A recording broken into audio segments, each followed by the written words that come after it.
और उसी की वजह से उन्हें फांसी के फंदे पर झूलना पड़ गया था। दूसरे हमारे सरदार भगत सिंह हैं, जिन्होंने न केवल देश को आजादी दिलाने के लिए अपने जान न्यौछावर कर दी,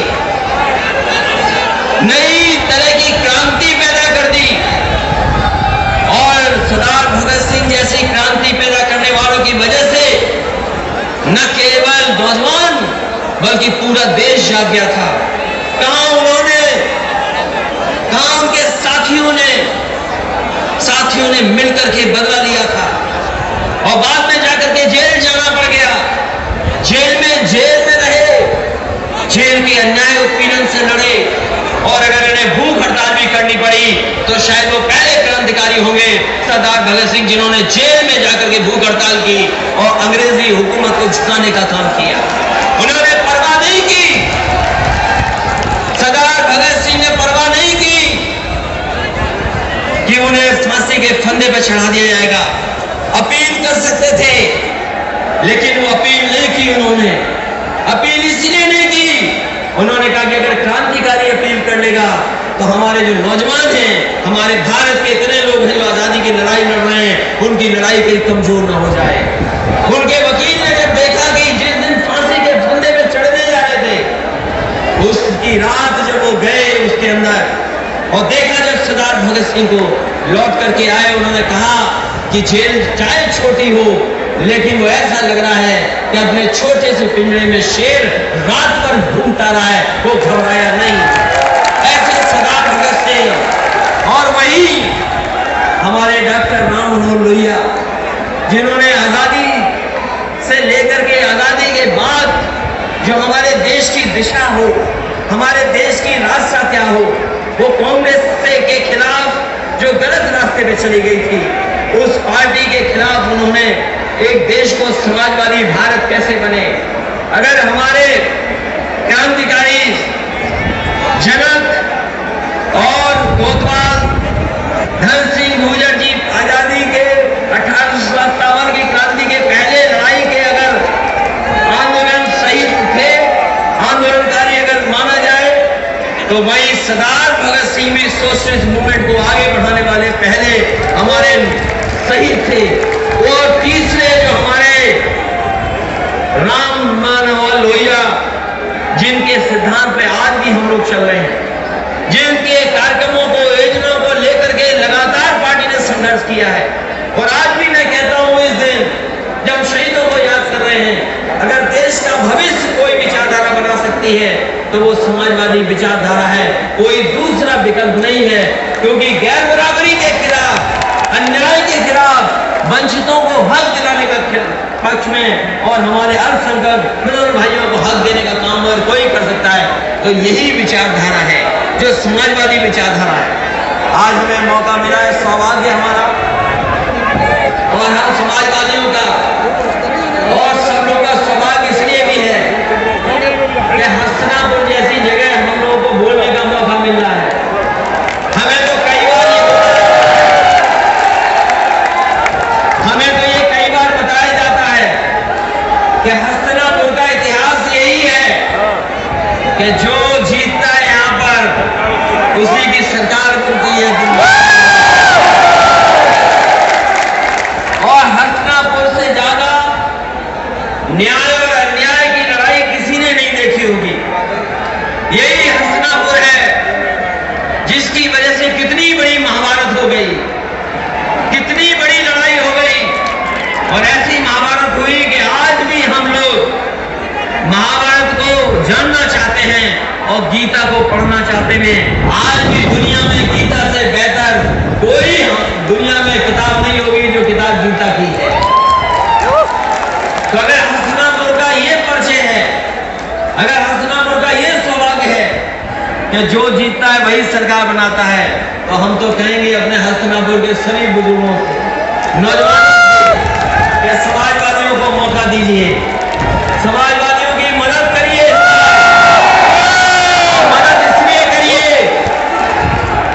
मदद इसलिए करिए वैसे तो अगर मंच पे आप देखोगे, स्वामी जी से सुंदर मुख्यमंत्री नहीं हो सकते।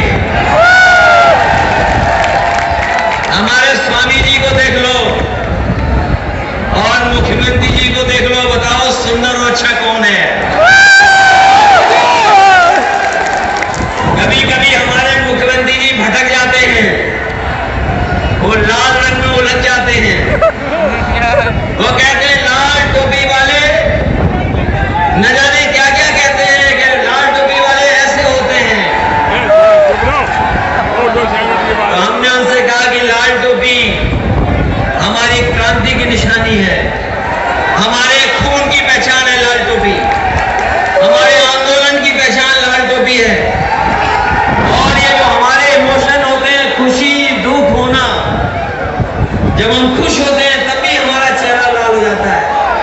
और जब दुखी होते हैं तो हमारे कान लाल हो जाते हैं।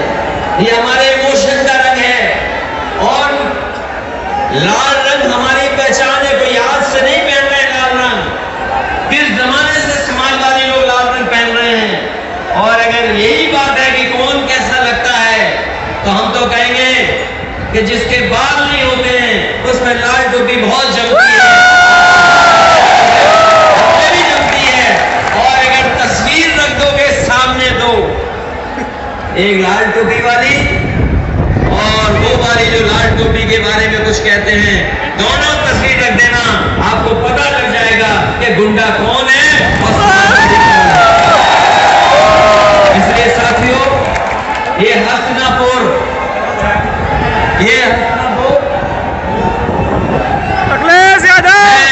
आपको भरोसा दिलाता हूं कि अगर हस्तिनापुर का ये इतिहास है कि जो जीतता है वही सरकार बनाता है, तो मैं भी हस्तिनापुर और यहाँ के लोगों को भरोसा दिला के जा रहा हूं कि जिस तरीके से समाजवादियों ने काम किए हैं, अगर सबसे बड़ी योजना और विकास में आगे ले जाना पड़ा तो हस्तिनापुर सबसे पहले विकास में आगे जाएगा। तो सबसे महत्वपूर्ण बड़े फैसले होंगे। वहीं हम कॉलेज के लोगों को बधाई और धन्यवाद देंगे जिनकी वजह से हमें आने का मौका मिला है।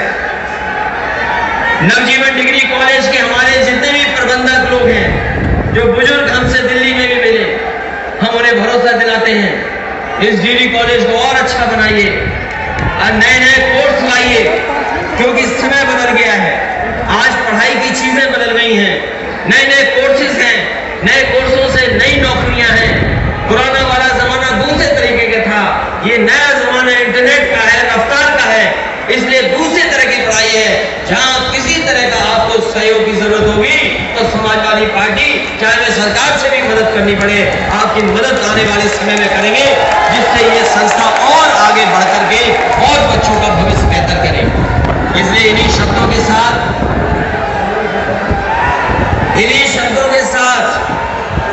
मैं ये कहना चाहता हूं आप सबसे कि जनता इंतजार कर रही है समाजवादियों का, और इसलिए याद कर रही है कि समाजवादी और ऐसे ऐतिहासिक काम किए जिसकी आप जानकारी है। आपको ये सरकार नहीं कर पाई, जो काम समाजवादियों ने किए हैं वो काम ये भारतीय जनता पार्टी नहीं कर पाई है। दिल्ली में सरकार, उत्तर प्रदेश में भी सरकार, उसके बावजूद भी उत्तर प्रदेश में अभी भी भारतीय जनता पार्टी की सरकार उद्घाटन का उद्घाटन कर रही है, शिलान्यास का शिलान्यास कर रही है। और भारतीय जनता पार्टी का यह स्तर आ गया है कि समाजवादियों की लगी हुई पट्टिया को हटा करके अपनी पट्टिया लगा रहे हैं। इससे ज्यादा खराब बात और क्या हो सकती है। भाई सरकार केवल नाम बदल रही है, केवल नाम बदल रही सरकार। समाजवादियों ने सबसे अच्छी पुलिस को व्यवस्था दी थी, 100 नंबर सबसे अच्छी थी। गांव से फोन मिलाइए, आपकी मदद के लिए पहुंच जाएगी। लेकिन सरकार ने नाम बदल दिया, 112 कर दिया, 100 का 112 कर दिया। गाड़ी वही है, पुलिस वही है। और याद रखना, जितने दुखी आप हो नौजवानों, जितने दुखी किसान भाई हैं, जितने दुखी हमारे असंख्य भाई हैं, आपसे ज्यादा दुखी ये पुलिस वाले हैं, क्योंकि इनका भी वेतन कट गया है। इस वैश्विक महामारी में कोई नहीं बचा, इनका भी वेतन चला गया और हजारों रुपए में चला गया इनका भी नुकसान हुआ। ये भी इंतजार कर रहे हैं कब मौका मिलेगा, जब साइकिल का मौका नहीं मिलेगा। क्योंकि ये जानते हैं पुलिस के लोग भी कि 100 नंबर से बेहतर पुलिस के लिए कोई काम नहीं हो सकता था। और प्रमोशन भी अगर किसी ने सबसे ज्यादा किए हैं तो समाजवादी लोगों ने किए हैं। प्रमोशन कर करके दिखा दिया है कि एक सिपाही भी कहां प्रमोशन पा करके पहुंच सकता है, ये समाजवादी ने किया।